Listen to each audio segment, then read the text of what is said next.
They said the temperature's supposed to get close to 60 today, but it's got a long ways to go because we're right here at 32 degrees this morning. Not terrible, but still crisp. So what few trees we got today are all the way back at that timber you see there. This is kind of just a long, narrow piece. There's some really good timber, as you see over there. Haven't quite got that locked up yet. Still working on it. Still working on it. Then here in the weeks to come, possibly next week, we've got some really good trees to cut on the farm across the fence there. Big trees. Really, I mean, they've got some good size to them. But as you guys know, sometimes those big trees worry me. But hopefully they'll all cut pretty good. Anyway, this thing's been warming up. We're going to jump on it, head back there, see if we can get these things done and knocked out. Then I've actually got to look at some timber just north of here this afternoon before I head in this evening. So even though we don't have that many trees to cut and get out today, we've still got a full day of activities. So I'm going to get my saw gassed up, put it on the back, and I'm going to try to get up there and get to cutting before Dad gets all the action. So my morning routine when I get my saws ready is always the same. I always tighten my chain first and or sharpen it, whatever I need to do there. Gas, oil, then air cleaner. Every morning, every day. These things get full of sawdust. This area right here, swell, I just dropped that. Of course, it had to roll halfway up in the truck. But these things right here, it's essential to get all this cleaned out every day. I don't think there's any secret to the longevity of saws. Let's see if I can use my short leg to get that back here. We have good luck with steel chainsaws. I've had a lot of people tell me they blow them up. Now, knock on wood, this thing might blow up today, but if it does blow up, it's cut a lot of trees down. But yeah, I mean, all we do, 91 octane or higher gasoline, ethanol free. Just whatever bar and chain oil is the cheapest. I use Steel synthetic 2-stroke mix. That's all I'll use. And I clean my air filter. Now a lot of times what I'll do is I'll take my chainsaw wrench and I'll go through here. Of course you can't do it with one hand, but I'll rake these out as I'm beating them. And that way you get all this dust out of there. Because I mean, you'll have a pile of sawdust by the time it's all said and done. But it's essential. You like air, don't you? Of course you like air. We all like air. These chainsaws, they like air too. Air and good fuel. That's the key to them.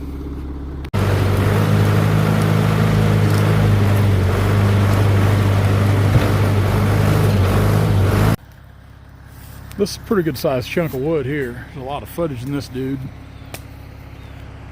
Even up there in the limbs. Of course, we can salvage a piece out of that limb. This limb here is too small.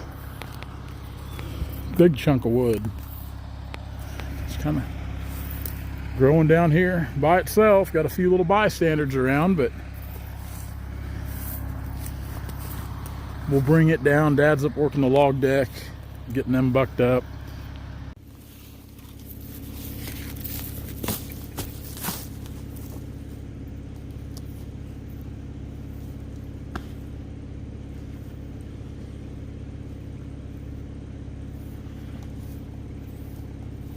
So this tree's got a pretty good crotch on it right here. So we need to follow this thing right out that direction and lay it flat. That way it doesn't hit this crotch. If it does, it runs a good risk of popping this big log. So we're going to put a 90 on this back side. And I think we'll leave just a little bit of whole wood over here to try to swing it this way. Try to land it right out here in this open area.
Perfecto.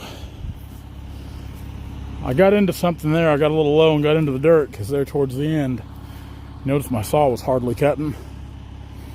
We dulled it up pretty bad, and if you look at the sawdust here, that's all it is just sawdust. Dust. Not even any good chips, so that's how you know you were kind of just burning through it. Which we were already committed, and I didn't want to stop. The main thing is we got that tree right over here where we needed it. Didn't really tear much up, hit a few of these little hedge trees, that ain't no big deal. If we'd have hit on this crotch just right, it could have popped that whole thing.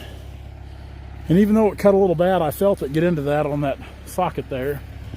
When I was punching in, I could feel it get a little soft on the bore.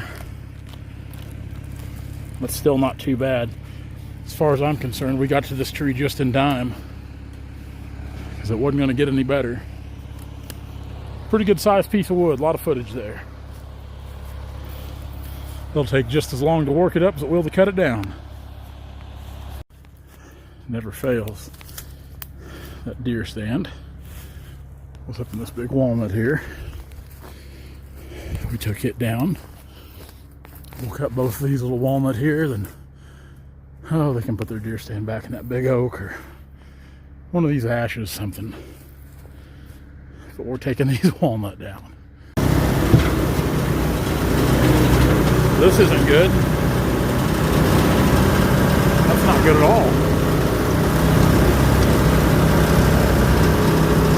I believe we got some steering problems.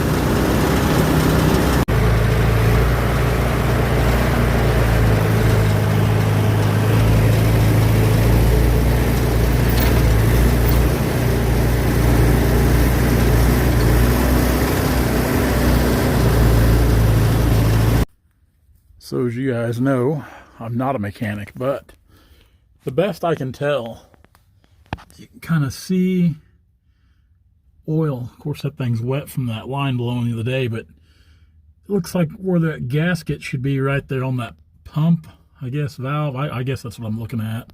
We're going to say pump for conversation's sake. On that steering pump, appears that there's a lot of leakage there, like the gasket's out of it. And this just started happening this morning. This is the first I've noticed of it. So we'll probably take this machine in after this job. I'll probably go ahead and haul it in this weekend to get it in and have it looked at. Actually, our 548, I would say it's going to be back in service next week, kind of doing a sneak attack on you guys. We're having the engine rebuilt in it right now. They've already got it tore apart, going through it. We were starting to see more and more blow by. We figured, now's a good time to do it. So that's what's going on with the 548, why you haven't seen it. And yes, we will have a new exhaust for it as well. So the 548 will hopefully be back in action next week. I'll probably haul it over this weekend. I think the weather's supposed to change after today. It's supposed to be fairly nice the rest of the day. Then tomorrow it's supposed to, or tonight or tomorrow, it's supposed to change back to cooler, more wintry type weather. So these little machines like this, it's a love-hate relationship, definitely. I love them because they're versatile, they're fuel efficient, they get around good. But at the same time, it seems like me and this little machine here are always having it out with each other. We've always having our differences. And it's probably more of the operator than it is the machine, but I'm going to point my finger at the machine and it's going to point its finger or tire at me. Anyway, that's pretty much it. Dad's already headed in. I'm going to follow suit. I've got some stuff to do this afternoon.